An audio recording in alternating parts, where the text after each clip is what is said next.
Julián Montalvo no cometía errores. A sus 43 años era el CEO de una de las empresas de biotecnología más grandes del país. Todo en su vida estaba medido, programado, controlado, desde los informes hasta el café que tomaba a las 7:03 exactas cada mañana. Pero esa mañana algo falló. ¿La inscribiste dónde? Su voz atravesó las paredes de vidrio de la oficina como un rayo. Señor, yo solo envié los formularios que estaban sobre su escritorio, balbuceó la asistente, nueva con el rostro pálido. Ese no era el colegio, rugió.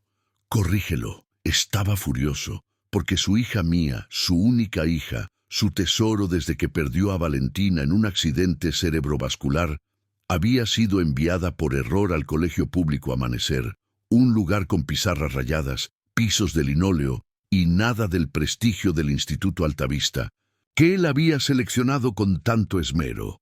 Iba a hacer una llamada directa al director escolar cuando su celular vibró. Papá, me gustó mi maestra hoy. Mía, el mensaje lo detuvo. La niña que no hablaba hace semanas, de repente, escribía. Sentía algo, conectaba, suspiró, aflojó la corbata. Reagenda mi reunión de las 3, voy al colegio, continuará. El Colegio Amanecer no tenía mármol ni cámaras de seguridad de última generación. Tenía pasillos con dibujos en las paredes, un ligero olor a crayones y pizza recalentada, y un timbre que sonaba como si hubiera sobrevivido varias décadas. Julián Montalvo, acostumbrado a alfombras importadas y salas de juntas con pantallas de 85 pulgadas, se sintió fuera de lugar desde el primer paso. Una secretaria amable lo guió hasta el aula de segundo grado.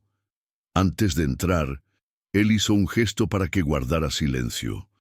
Observó por la ventanilla de la puerta. Dentro, una veintena de niños sentados en semicírculo, atentos a una joven con cabello castaño rojizo, recogido de forma desordenada, sentada en un banco bajito. Vestía jeans y un cardigan viejo. No hablaba. Escuchaba. Una niña contaba entre lágrimas cómo había perdido a su perrita. Otro niño, con la voz temblorosa, admitía tener miedo a los truenos. La maestra asentía, sin interrumpir. No, tienes que estar bien hoy, dijo en voz baja. Solo tienes que sentirte seguro. Julián tragó en seco. Buscó a Mía entre los niños. No estaba retraída ni cabizbaja. Estaba derecha, con los ojos fijos en la maestra. Había algo distinto en ella, algo vivo. Esa noche puso su pasta favorita en la mesa. Mía lo miró como tanteando el terreno. ¿Cómo estuvo el colegio?, preguntó Julián sin la dureza habitual. Ella dudó. La señorita Clara nos leyó un cuento y nos dejó dibujar. Lo que sentían los personajes, no lo que hacían. ¿Te gustaría quedarte allí?, preguntó él. Mía no respondió de inmediato, pero al cabo de unos segundos asintió. Muy despacio. Julián se quedó solo en su oficina esa noche. Sobre el escritorio, 2 carpetas: Instituto Altavista y Colegio Amanecer. Uno ofrecía resultados, el prestigio; el otro, una maestra que miraba a su hija a los ojos y le decía que estaba bien no estar bien. Cerró los ojos. Tal vez, por primera vez, lo mejor no era lo que él había planeado.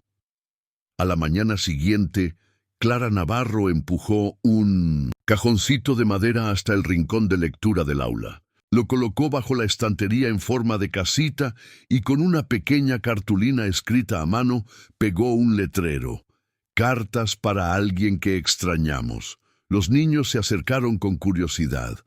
Algunos ya conocían la dinámica. Otros miraban, en silencio, como si el buzón pudiera leer sus pensamientos. A veces llevamos cosas en el corazón que pesan mucho, dijo Clara sentándose con ellos en el suelo. Esta semana pueden escribirle a alguien que ya no está. Puede ser alguien que falleció o alguien que se siente lejos. No tienen que firmar si no quieren. Mía estaba sentada al fondo, con las manos en el regazo, observando en completo silencio.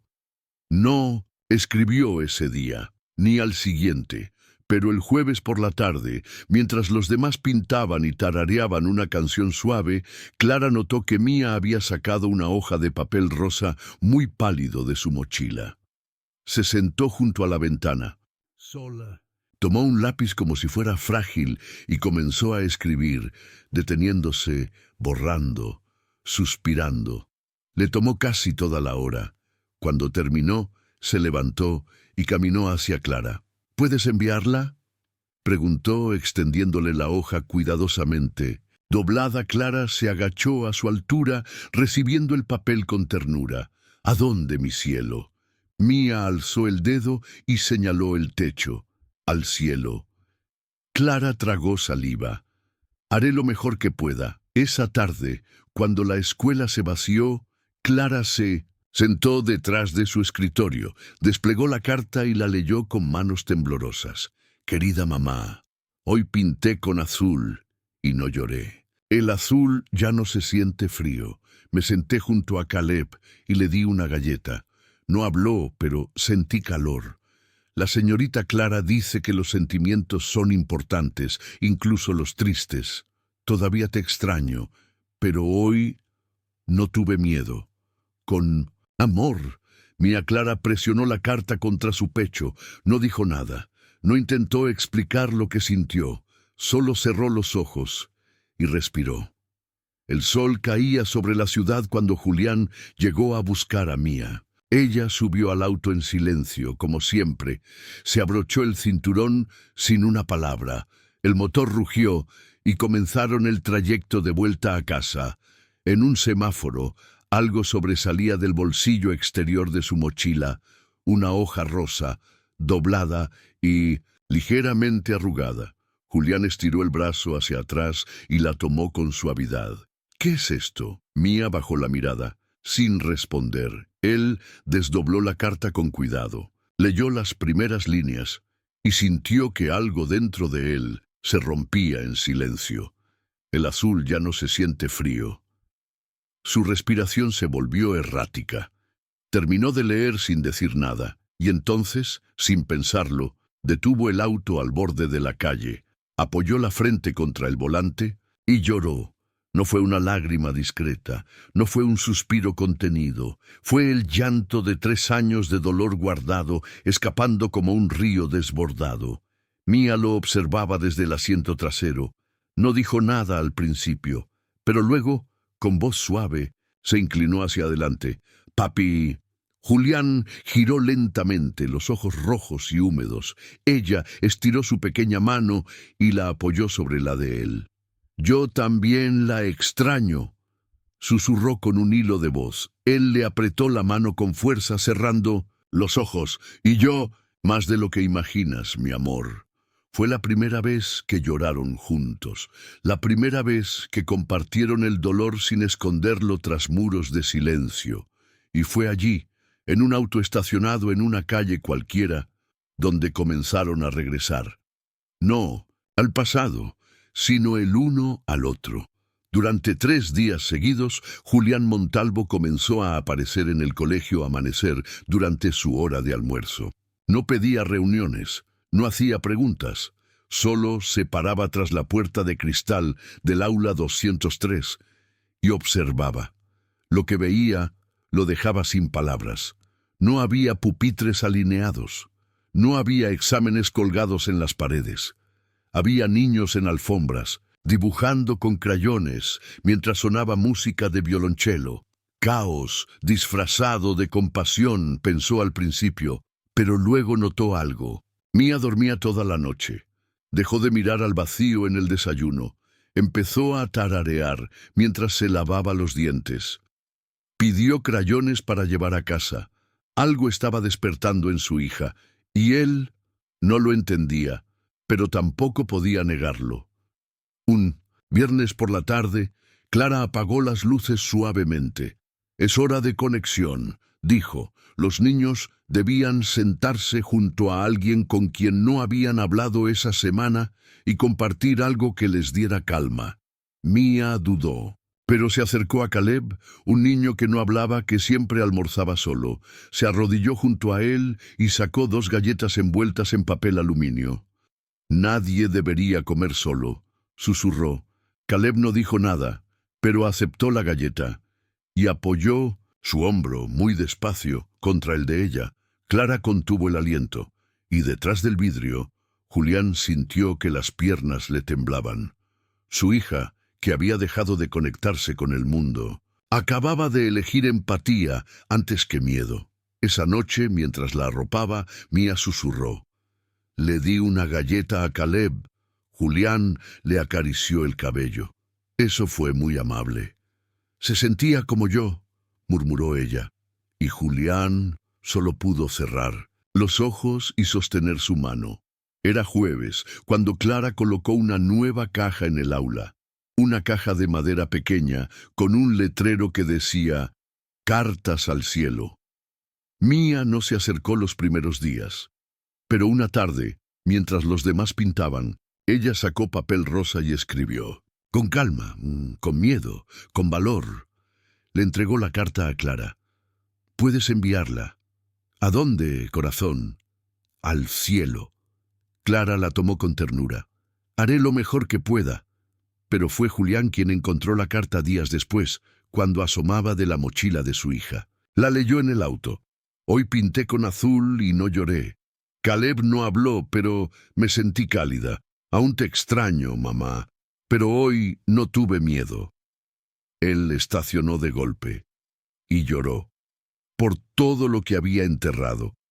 «Yo también la extraño». «Mía», dijo con la voz rota. Tanto, y por primera vez, no solo eran padre e hija, eran 2 almas, reconociéndose en la misma pérdida. Días después, Clara rodó una pequeña caja hacia la esquina de lectura. Sobre ella, una nota. «Cartas a alguien que extrañamos». Mía volvió a escribir, pero esta vez no para su mamá. Escribió para su papá. Clara le entregó la carta a Julián. Al final del día, sin decir palabra. «Hoy sonreíste cuando te dije que me gusta la escuela. No lo notaste, pero yo sí. Creo que estamos mejorando». Mía Julián se quedó solo en el auto, con la carta presionada contra sus labios. A la mañana siguiente, entró al aula cuando los niños ya estaban sentados. Clara lo miró, sorprendida. Él se acercó, con la carta en mano. «Dirijo una empresa que salva vidas», dijo con voz temblorosa. «Pero tú fuiste la primera que salvó a mi hija». Clara no supo qué decir. «Ella no solo existe ahora», continuó. «Ella siente, conecta, recuerda. Y eso es gracias a ti», ella murmuró, con los ojos llenos. «Tú ya me pagaste», con su sonrisa.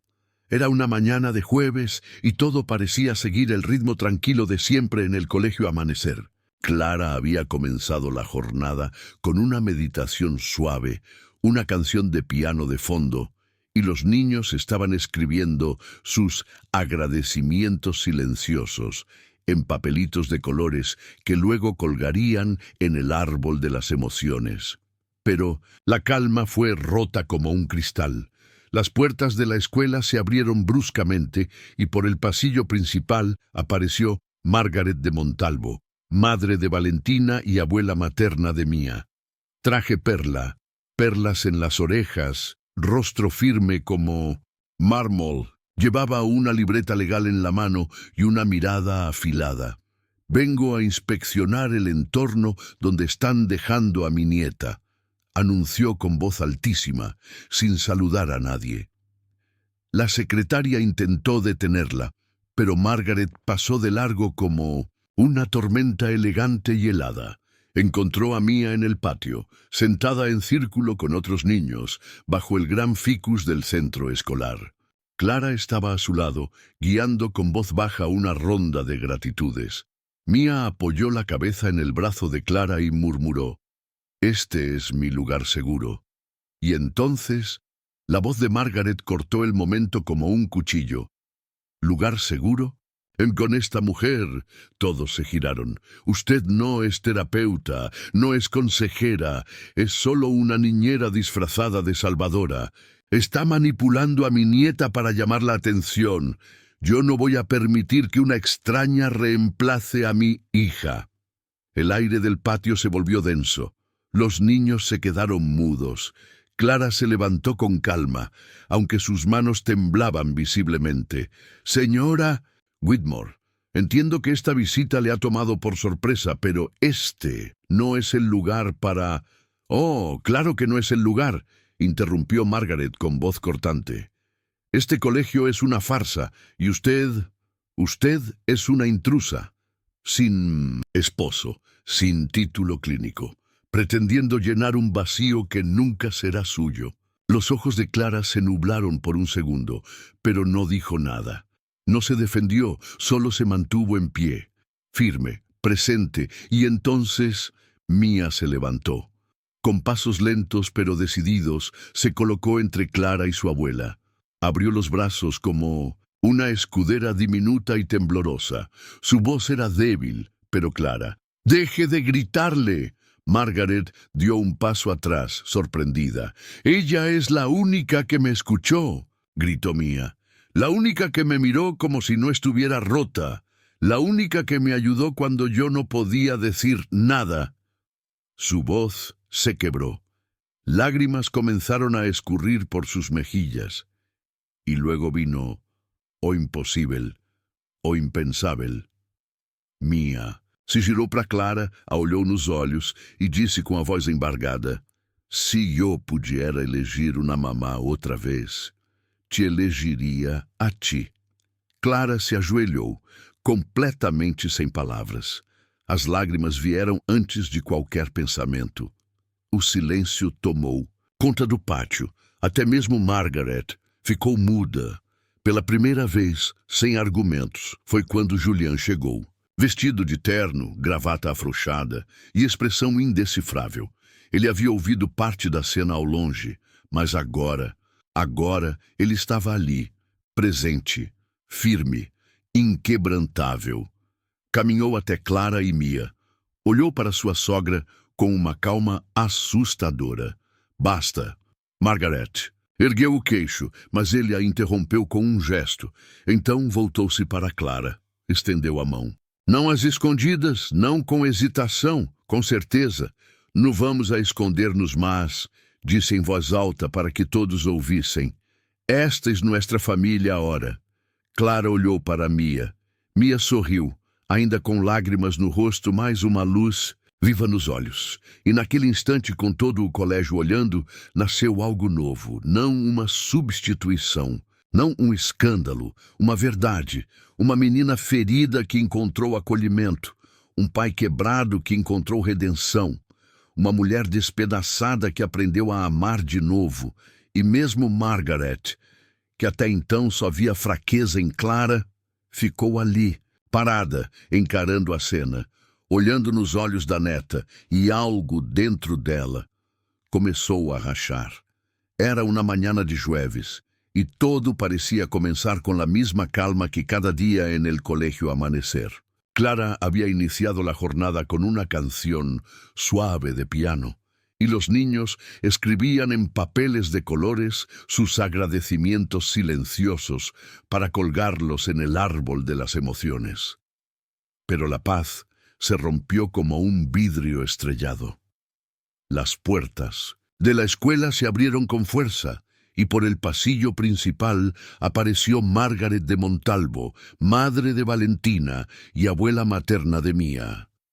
Vestía de beige impecable, llevaba perlas en las orejas y sostenía una carpeta gruesa bajo el brazo. Su rostro era una mezcla de juicio, frialdad y poder. «Estoy aquí para inspeccionar el entorno en el que han puesto a mi nieta», anunció con voz alta y firme. La secretaria intentó detenerla, pero Margaret no se detuvo.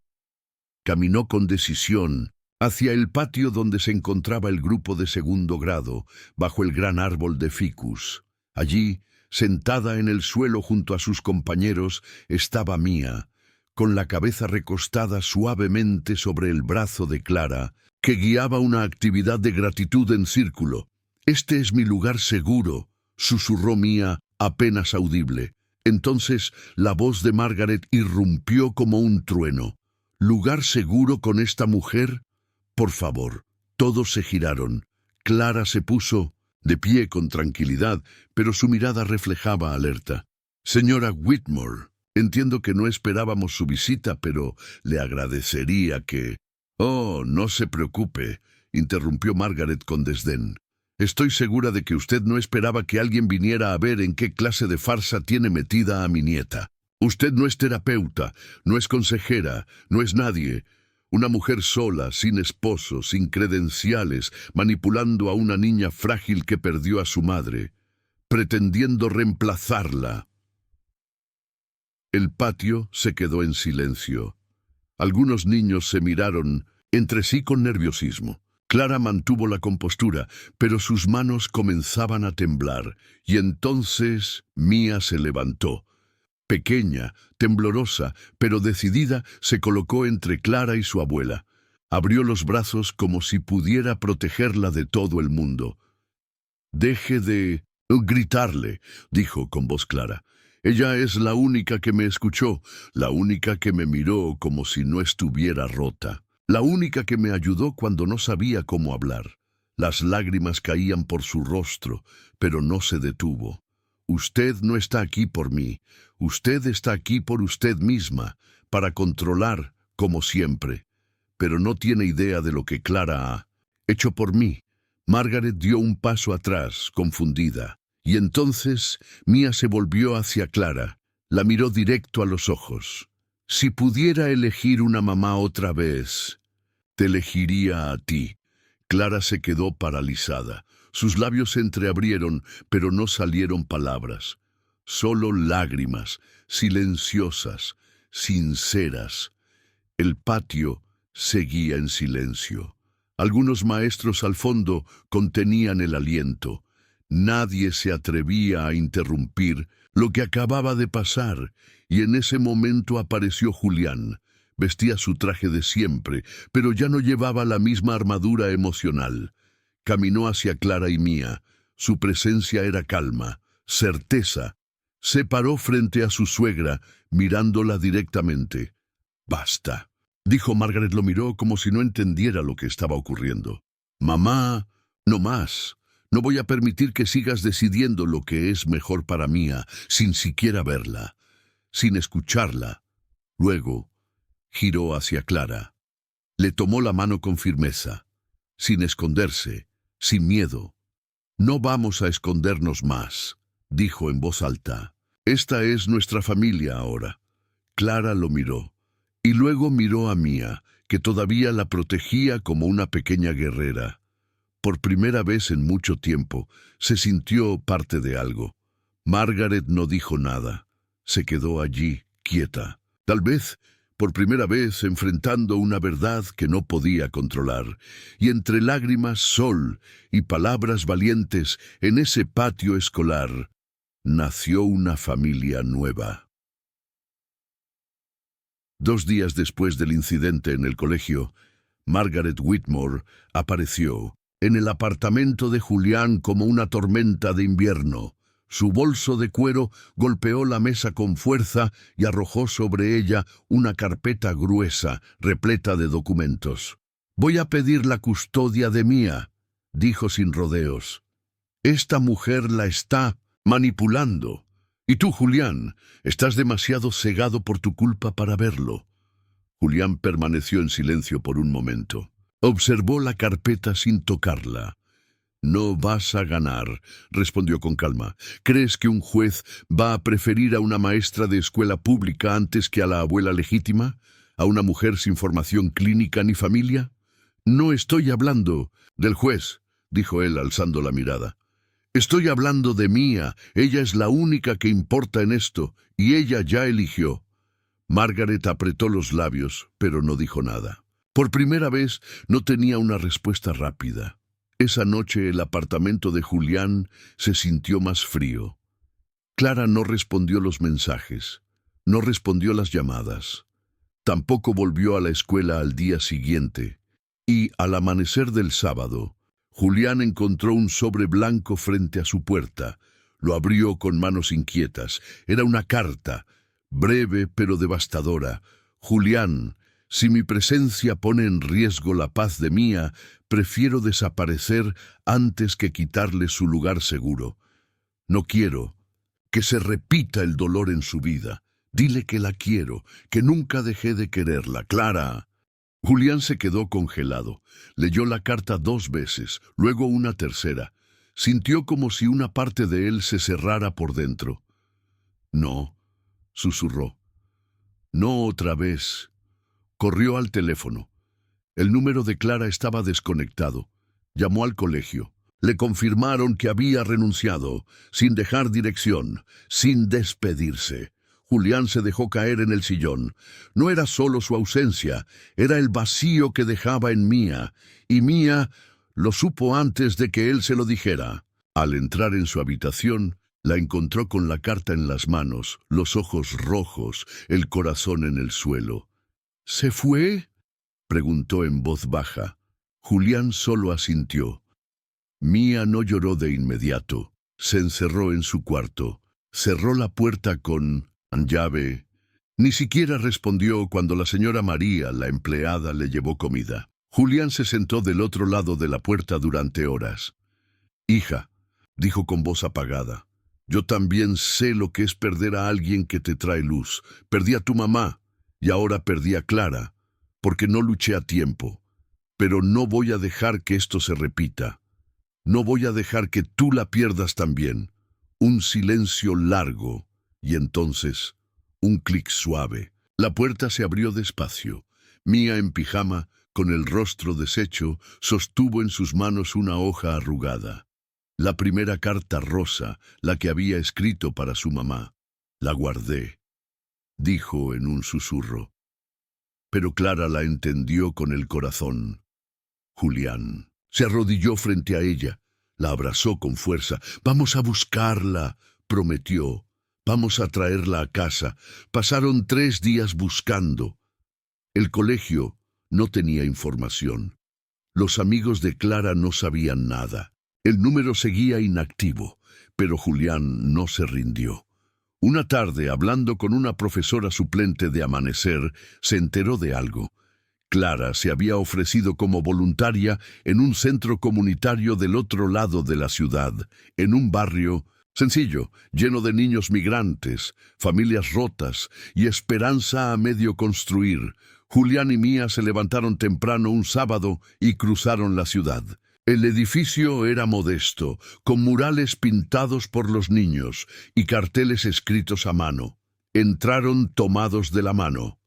Y allí, al fondo de una sala de arte, estaba Clara, de pie, con una mancha de pintura en la muñeca, ayudando a un niño a dibujar un sol con rayos torcidos y una sonrisa azul. No los vio de inmediato, hasta que se giró, y la mirada de Mía se encontró con la suya. Clara se congeló, su aliento se detuvo. «Mía», susurró. La niña caminó hasta ella, con paso lento, pero sin detenerse. Sacó de su mochila una hoja doblada. Era la carta rosa. «La guardé», dijo. «Esperaba poder dártela otra vez, para que alguien que en sí la entienda, la lea». Clara tomó la carta con las manos temblorosas, se arrodilló. «Nunca dejé de pensar en ti», dijo con la voz quebrada. «Entonces, ¿por qué te fuiste?», preguntó Mía. «Yo te elegí». Clara tragó saliva. «Porque pensé que no pertenecía». «Sí perteneces», dijo la niña sin dudar. Julián se acercó. No llevaba anillo, no flores, solo una mirada limpia, de quien ya no tiene miedo. «No venimos a pedirte nada», dijo él. «Solo venimos a volver a casa contigo». Clara no respondió con palabras, solo abrazó a Mía, y mientras lo hacía, lloró. Después miró a Julián. «Sí, quiero volver a casa, no como maestra, no como empleada, sino como lo que ya soy parte de su vida, de su familia. Había pasado un año. Las estaciones se habían sucedido como páginas de un libro suave. Flores, hojas caídas, nieve breve. Y luego, nuevamente, sol. Pero dentro del hogar de los Montalvo, algo mucho más profundo había cambiado.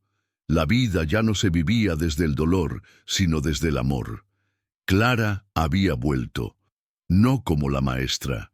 No como la salvadora silenciosa de una niña rota. Había vuelto como parte de una familia que se reconstruía cada día con pequeñas cosas, una cena desordenada, una canción cantada en voz bajita, una carta más, depositada en una caja de madera, pero esta vez dirigida al presente. Mía floreció.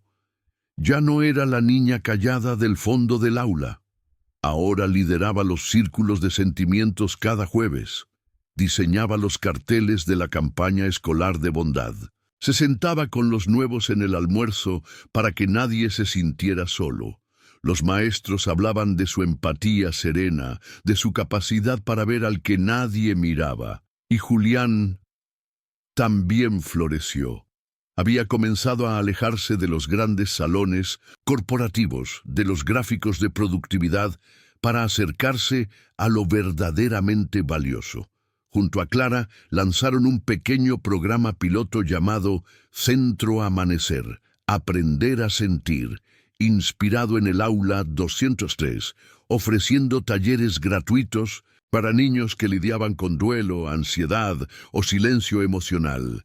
Y así, en un rincón sencillo de la ciudad, la sanación se volvió contagiosa. Una mañana de junio, el colegio Amanecer se llenó de movimiento.